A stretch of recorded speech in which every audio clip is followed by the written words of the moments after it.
नमस्कार साथियों, बहुत बहुत स्वागत है आपका सुधा हिंदी क्लासेस में। टीजीटी पीजीटी की परीक्षाओं में अब ज़्यादा समय नहीं रह गया है और जिन विद्यार्थियों ने अभी तक कहीं पे कोचिंग में एडमिशन नहीं लिया है, वो सोच रहे होंगे कि कहीं न कहीं से उनको किसी तरह से कोई नोट प्राप्त हो जाए, नोट्स प्राप्त हो जाएँ, जिनसे वो अपनी तैयारी को जल्दी से जल्दी कम समय में बेहतर तरीके से कर सकें। तो आज से मैं आप लोगों के साथ हिंदी साहित्य के इतिहास की क्लासेस लेने वाली हूँ, जिससे ये बेसिकली ये मेरे नोट्स हैं, जिनसे हम हिंदी साहित्य के इतिहास को कवर करेंगे लगभग 30 दिन में। और यकीन मानिए ये आप लोगों के लिए बहुत ही बेहतर साबित होगा, क्योंकि इसी नोट से मैंने अपने यूजीसी नेट की परीक्षा उत्तीर्ण की थी। तो ये आप लोगों के साथ मैं शेयर कर रही हूँ। आज से हम लोग हिंदी साहित्य के इतिहास की क्लास लेंगे और आज ये पहली क्लास है। अगर आप इस चैनल पर नए आए हैं तो चैनल को सब्सक्राइब अवश्य करिएगा। सबसे पहले हम इतिहास से शुरू करेंगे और इतिहास की कुछ बेसिक चीज़ों को जान लेंगे, उनकी परिभाषाओं को जान लेंगे। सबसे पहले देखते हैं कि इतिहास शब्द की उत्पत्ति कैसे हुई। इसकी उत्पत्ति इति, ह और प्लस आस, इति प्लस ह प्लस आस से मिलकर बना। इति का अर्थ होता है ऐसा, ह का अर्थ होता है निश्चित ही, आस का अर्थ होता है घटित हुआ। तो इसका पूरा अर्थ हो जाएगा कि ऐसा निश्चित ही था या घटित हुआ था। इतिहास की परिभाषाएं विभिन्न विद्वानों ने अपने अपने मतों के अनुसार दी हैं। सबसे पहली परिभाषा है हेरोडोटस की। ये विश्व में इतिहास के जनक माने जाते हैं और इनके द्वारा रचित हिस्टोरिका इतिहास की प्राचीनतम पुस्तक मानी जाती है। इन्होंने इतिहास की परिभाषा देते हुए कहा है कि सत्य घटनाओं का क्रमबद्ध अध्ययन ही इतिहास है। सत्य घटनाओं का क्रमबद्ध अध्ययन ही इतिहास है। अब अगर अभी तक आपने नोट नहीं बनाया है तो ये आपके लिए आखिरी मौका है। आप मेरे नोट्स से देखकर अपने नोट्स बनाइए, क्योंकि जब आप लिखते हैं तो आपको याद होता है, चीज़ें याद होती हैं। तो किसी भी परीक्षा की तैयारी जब आप कर रहे हैं तो उसमें सफलता प्राप्त करने के लिए सबसे ज़रूरी चीज़ है अपने नोट्स बनाना।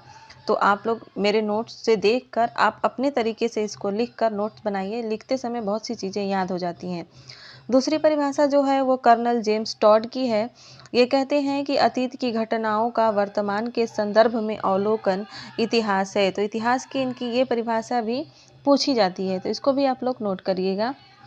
अगली परिभाषा है महर्षि वेद व्यास की। ये कहते हैं कि धर्म, अर्थ, काम और मोक्ष उपदेश समन्वितम, यानी उसमें उसका उपदेश समन्वित हो, पूर्ववृत्तम यानी पहले हो चुका हो, और सत्याख्यानम यानी वो सत्य हो। इसको क्या कहते हैं? इतिहासम उच्यते, यानी उसको इतिहास कहते हैं। चार्ल्स डार्विन क्या कहते हैं? ये कहते हैं कि इन्होंने इतिहास की परिभाषा जो है ना विकासवादी दृष्टिकोण से दी है, साहित्य की दृष्टि से नहीं दी है, लेकिन इन्होंने इतिहास की परिभाषा दी है। उन्होंने कहा है कि सृष्टि का बाह्य विकास उसके आंतरिक विकास का परिणाम है। किसी भी कार्य के पीछे कुछ निश्चित कारण होते हैं और इसी कारण कार्य श्रृंखला को खोजते हुए आंतरिक विकास प्रक्रिया को समझना ही क्या है? इतिहास है। तो ये परिभाषा जो है वो चार्ल्स डार्विन की थी। आगे तीन महोदय जो हैं ये इतिहास के जनक भी माने जाते हैं। इन्हें आधुनिक इतिहास का जनक माना जाता है। सबसे पहले ये इतिहास लेखन में 3 बातों पर बल देते हैं। तो ये परीक्षा में पूछा जाता है कि तीन महोदय ने इतिहास लेखन में किन 3 बातों पर बल दिया। तो वो 3 बातें हैं जाति, वातावरण और क्षण। ठीक है। और इनकी परिभाषा जो है ये कहते हैं किसी जाति विशेष की वातावरण विशेष से प्रभावित क्षण विशेष में निर्मित प्रवृत्तियों एवं घटनाओं का विश्लेषण क्या है? इतिहास है। और ये विधेयवादी पद्धति के जनक हैं और आधुनिक इतिहास के भी जनक हैं। आगे जब हम इतिहास लेखन की पद्धतियाँ पढ़ेंगे तो उसमें जानेंगे कि विधेयवादी पद्धति क्या होती है।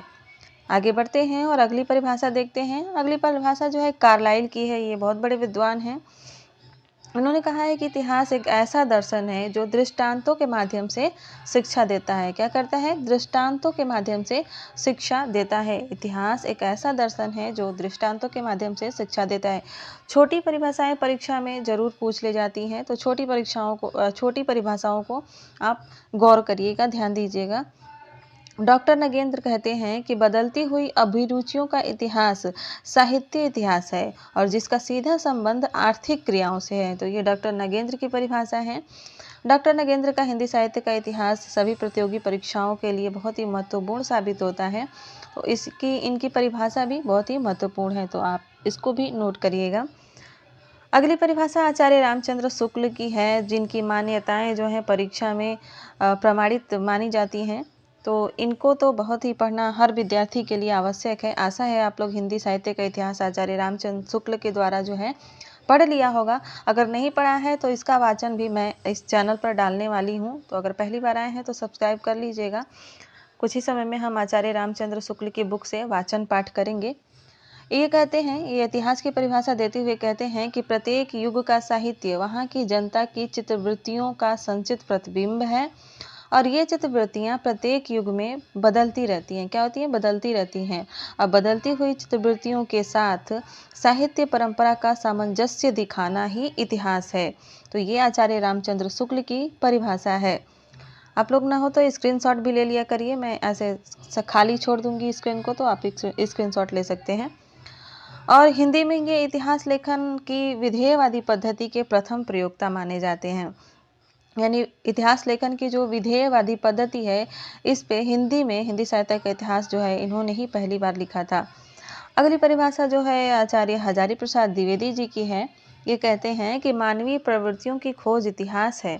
इनकी छोटी सी परिभाषा, बहुत ही गंभीर परिभाषा, इसको भी आप लोग याद रखिएगा। मानवीय प्रवृत्तियों की खोज इतिहास है। अगली परिभाषा जो है वो डॉक्टर बच्चन सिंह की है। ये ऐसे विद्वान हैं जो टीजीटी और पीजीटी 2021 में छाए हुए थे, क्योंकि इनकी किताब से, हिंदी साहित्य का दूसरा इतिहास नामक किताब से बहुत सारे कथन पूछे गए थे, तो ये बहुत ही ज़्यादा महत्वपूर्ण हो जाते हैं अगली परीक्षाओं के लिए। ये कहते हैं, इतिहास की परिभाषा देते हुए कहते हैं कि अतीत की घटनाओं के कारण एवं वर्तमान में उनकी उपयोगिता का मूल्यांकन इतिहास है तथा साहित्यिक दृष्टि से इनका विश्लेषण साहित्य इतिहास है। इन्होंने साहित्य इतिहास की परिभाषा भी दी है। आगे जो हम पढ़ रहे हैं वो है इतिहास लेखन की पद्धतियाँ। इतिहास लेखन की कितनी पद्धतियाँ प्रचलित हैं, किस तरह से वो लिखी जाती हैं और उनकी क्या विशेषताएं होती हैं, हम ये देखेंगे। सबसे पहली पद्धति है वर्णानुक्रम पद्धति, ठीक है, जिसपे गारसा दत्तासी ने अपना इतिहास लिखा था और शिव सिंह सेंगर जी ने अपना इतिहास लिखा था। दूसरी है कालानुक्रम पद्धति, इस पर जॉर्ज ग्रियर्सन और मिश्र बंधु ने अपना इतिहास लिखा था। तीसरी है वैज्ञानिक पद्धति, जिसपे गणपति चंद्रगुप्त ने अपना इतिहास लिखा था। और विधेयवादी पद्धति है तेन महोदय जिनका कह रहे थे, जिनको हम लोगों ने पीछे देखा था, तो और शुक्ल जी ने हिंदी साहित्य का इतिहास लिखा था विधेयवादी पद्धति पे। आगे विस्तार से इन पद्धतियों को देखते हैं। पहली पद्धति वर्णानुक्रम पद्धति है, तो इसकी परिभाषा क्या होती है जरा ये भी देख लेते हैं। वर्णमाला के वर्णों के अनुक्रम से रचनाकारों का परिचय देना वर्णानुक्रम पद्धति है। यानी उनके नाम के जो पहले अक्षर हैं उनको जैसे कि डिक्शनरी में लगाया जाता है वैसे करके लिखा जाए तो वो वर्णानुक्रम पद्धति कहलाती है। और ये सबसे प्राचीन है और अमनोवैज्ञानिक है, यानी इसमें प्रामाणिकता नहीं होती है। गारसा दत्तासी ने अपने इतिहास ग्रंथ में तथा शिव सिंह सेंगर ने शिव सिंह सरोज में इसी पद्धति का प्रयोग किया था। अगली पद्धति जो है वो कालानुक्रम पद्धति है। जन्म समय के आधार पर रचनाकारों का परिचय देना, यानी जिनका जन्म सबसे पहले हुआ तो उनको सबसे पहले रखा जाएगा और जिनका जन्म बाद में हुआ उनका जन्म सबसे बाद में रखा जाएगा। और इस पद्धति पर जॉर्ज ग्रियर्सन ने लिखा था। यहाँ पे जॉर्ज ग्रियर्सन ने अपने इतिहास ग्रंथ the modern vernacular literature of Hindustan में इसी पद्धति का प्रयोग किया है और मिश्र बंधुओं ने भी किया है। अगली जो पद्धति है वो वैज्ञानिक पद्धति कहलाती है, यानी प्रवृत्तियों का विश्लेषण, भाषा के विकास को ध्यान में रखना, रचनाकारों पर युगीन परिस्थितियों का प्रभाव, ये सब जो है वैज्ञानिक पद्धति में ध्यान रखकर लिखा जाता है। और सबसे पहले इसका प्रयोग जो है डॉक्टर गणपति चंद्रगुप्त ने अपने हिंदी साहित्य का वैज्ञानिक इतिहास नामक इतिहास ग्रंथ में इसका प्रयोग किया था। और अगली पद्धति है विधेयवादी पद्धति। इसके प्रथम प्रयोक्ता हिंदी में आचार्य रामचंद्र शुक्ल हैं। और इसमें क्या होता है, सबसे पहले रचनाकारों का परिचय दिया जाता है। कालानुक्रम पद्धति भी अपनाई जाती है। प्रवृत्तियों का विश्लेषण किया जाता है कि उस काल में कौन कौन सी प्रवृत्तियां प्रचलित थीं और फिर कवियों का तुलनात्मक अध्ययन भी किया जाता है। तो इन चार चीज़ों पर ध्यान दिया जाता है विधेयवादी पद्धति में। अगली जो पद्धति है वो आलोचनात्मक पद्धति भी होती है। इसमें रचनाकारों एवं रचनाओं के परिचय से ज़्यादा रचनाओं के मूल्यांकन पर बल दिया जाता है कि वो रचनाएं आखिर हैं कैसी, अच्छी हैं, बुरी हैं, या साहित्य की दृष्टि से उनका महत्व क्या हो सकता है। ऐसी रचना है डॉक्टर रामकुमार वर्मा की हिंदी साहित्य का आलोचनात्मक इतिहास, जो कि सन 1938 ईस्वी में प्रकाशित हुआ था। और आगे पद्धति देखते हैं, वो है समाजशास्त्री पद्धति। रचनाकारों के परिचय के साथ साथ इस बात पर बल देना कि उसने समाज से क्या कुछ ग्रहण किया तथा रचनाकार का समाज पर क्या प्रभाव पड़ा, इस पद्धति को कहते हैं समाजशास्त्रीय पद्धति। इन सभी पद्धतियों पर इतिहास लेखन का कार्य हो चुका है। आगे जो है वो हम देखेंगे हिंदी साहित्य के इतिहास लेखन के स्रोत, यानी हिंदी साहित्य में हिंदी साहित्य के इतिहास के जितने भी ग्रंथ लिखे गए उनके स्रोत क्या थे, कहाँ कहाँ से जो है जानकारी इकट्ठा करके लिखी गई थी। तो सबसे पहला और दूसरा स्रोत है जो वो है 84 वैष्णवन की वार्ता और 252 वैष्णवन की वार्ता, जो कि गोकुलनाथ की है और इसका रचना काल विक्रम संवत 1625 ईस्वी है। इससे इन दोनों रचनाओं में क्या है, पुष्टि मार्ग में दीक्षित वैष्णव भक्त कवियों के जीवन पर गद्य में प्रकाश डाला गया है और अष्टछाप के कवियों का विवरण भी इन रचनाओं से प्राप्त होता है। तीसरा है भक्तमाल। तीसरा स्रोत जो है वो भक्तमाल है, जिसका रचना काल विक्रम संवत 1642 ईस्वी है और इसको जब हम इस सन में करेंगे तो ये 1585 ईस्वी हो जाता है। जब हम विक्रम संवत में से 57 वर्ष माइनस करते हैं तो हमें ईस्वी सन मिल जाता है। 200 भक्त कवियों का परिचय इसमें 316 छप्पे छंदों में दिया जाता है और ग्रियर्सन के अनुसार जो ये नाभादास हैं इनका मूल नाम जो है नारायण दास था। तो इसको भी आप लोग याद रखिएगा। सबसे महत्वपूर्ण बात ये याद रखने वाली है कि 200 भक्त कवियों का परिचय 316 छप्पे छंदों में दिया गया है, तो इसको भी आप लोग नोट करिएगा। अगला जो स्रोत है जिससे इतिहास लेखन में मदद मिली थी वो है मूल गोसाई चरित। ये बेनी माधव दास के है जो तुलसीदास के शिष्य थे। इनका रचना इस रचना का रचना काल है विक्रम संवत 1687 ईस्वी। इसमें चौपाई, दोहा, त्राटक छंदों में तुलसीदास का जीवन चरित्र वर्णित है। तो तुलसीदास के जीवन चरित्र वर्णन के लिए हम मूल गोसाई चरित का सहारा लेते हैं। अगला जो स्रोत है वो भक्त नामावली है ध्रुवदास की, जिसका रचना काल विक्रम संवत 1698 ईस्वी है और 116 भक्त कवियों का संक्षिप्त जीवन परिचय इसमें मिलता है। अगला स्रोत है कवि माला। हम लगभग 20 स्रोत देखने वाले हैं, 20 से ज़्यादा होंगे। अगला स्रोत है कवि माला, जो कि तुलसीदास ये दूसरे तुलसी हैं, कवि तुलसी हैं। इसका रचना काल विक्रम संवत 1712 ईस्वी है और इसमें 74 कवियों की कविताओं का संग्रह मिलता है। अगला स्रोत है कालिदास हजारा। ये बहुत ही प्रसिद्ध रचना है कालिदास हजारा, कालिदास त्रिवेदी की रचना है और इसका रचना काल विक्रम संवत जो है 1675 ईस्वी है। 212 कवियों की लगभग 1000 कविताओं का संकलन इसमें है और सबसे महत्वपूर्ण बात यह है कि शिव सिंह सेंगर ने इसी के आधार पर शिव सिंह सरोज लिखा था। ठीक है, तो इसको भी आप लोग नोट करिएगा। 8वां स्रोत जो है वो है सत कवि गिराविलास। ये बलदेव कवि की रचना है और इसका रचना काल विक्रम संवत 1803 पड़ता है। इसमें 17 कवियों की रचनाओं का परिचय मिलता है। 17 कवियों की रचनाओं का परिचय मिलता है, जिसमें केशव दास का मिलता है, चिंतामणि का, बिहारी का और मतीराम इत्यादि का भी मिलता है। तो इन कवियों की वजह से ये जो रचना है ये बहुत ही महत्वपूर्ण हो जाती है। अगला स्रोत है कवि नामावली। सूदन कवि की रचना है और इसका रचना काल विक्रम संवत जो है 1810 ईस्वी पड़ता है। इसमें सूदन ने 10 कवियों का नामोल्लेख करके उनको प्रणाम किया है, यानी उनका सम्मान किया है। तो इसमें भी उनके वर्णन मिल जाते हैं, तो ये भी इतिहास लेखन का एक स्रोत है। अगला है विद्वान मोद तरंगिणी, सुब्बा सिंह की है और इसका रचना काल 1874 ईस्वी है और इसमें 46 कवियों की कविताओं का संग्रह मिलता है, जिसमें षट ऋतु वर्णन, नक्सिक वर्णन, द्युति वर्णन भी मिलता है। तो इसको भी आप लोग नोट करिएगा। अगली रचना जो है वो है राग सागरोद्भव राग कल्पद्रुम। ये कृष्णानंद व्यास देव की है और रचना काल इसका विक्रम संवत 1900 ईस्वी है। ये कृष्ण के उपासक 200 से अधिक कवियों की कविताओं का संकलन है, यानी जो कृष्ण के उपासक कवि थे उनके 200 कवियों से अधिक की रचनाओं का इसमें संकलन है। अगला है स्रोत श्रृंगार संग्रह। ये सरदार कवि की रचना है और ये विक्रम संवत 1904 की रचना है। इसमें 125 कवियों की प्रमुख कविताओं का संकलन, काव्य के विभिन्न अंगों का भी उल्लेख इसमें हुआ है। और अगला इतिहास का स्रोत क्या है, रस चंद्रोदय ठाकुर प्रसाद की है और इसका रचना काल विक्रम संवत 1920 ईस्वी माना जाता है। इसमें क्या है, इसमें बुंदेलखंड के 242 कवियों का एक परिचय है, 242 कवियों का परिचय है और उनकी कविताओं का संकलन किया गया है रसचंद्रोदय में। अगली जो रचना है वो दिग्विजय भूषण है, यानी भूषण का मतलब इसको तद्भव बना दिया गया है, उसका तत्सम हो जाएगा भूषण, दिग्विजय भूषण। ये गोकुल प्रसाद की रचना है और इसका रचना काल विक्रम संवत 1926 ईस्वी है। इसमें 192 कवियों की कविताओं का संग्रह मिलता है। तो 192 कविताओं का संग्रह, 192 कवियों की कविताओं का संग्रह मिलेगा तो उसमें जाहिर सी बात है कि उन कवियों का थोड़ा बहुत परिचय भी दिया गया होगा। और अगला जो स्रोत है वो भाषा काव्य संग्रह है महेश दत्त का। इसका रचना काल 1932 ईस्वी है और अनेक कवियों की कविताओं का संग्रह इसमें मिलता है।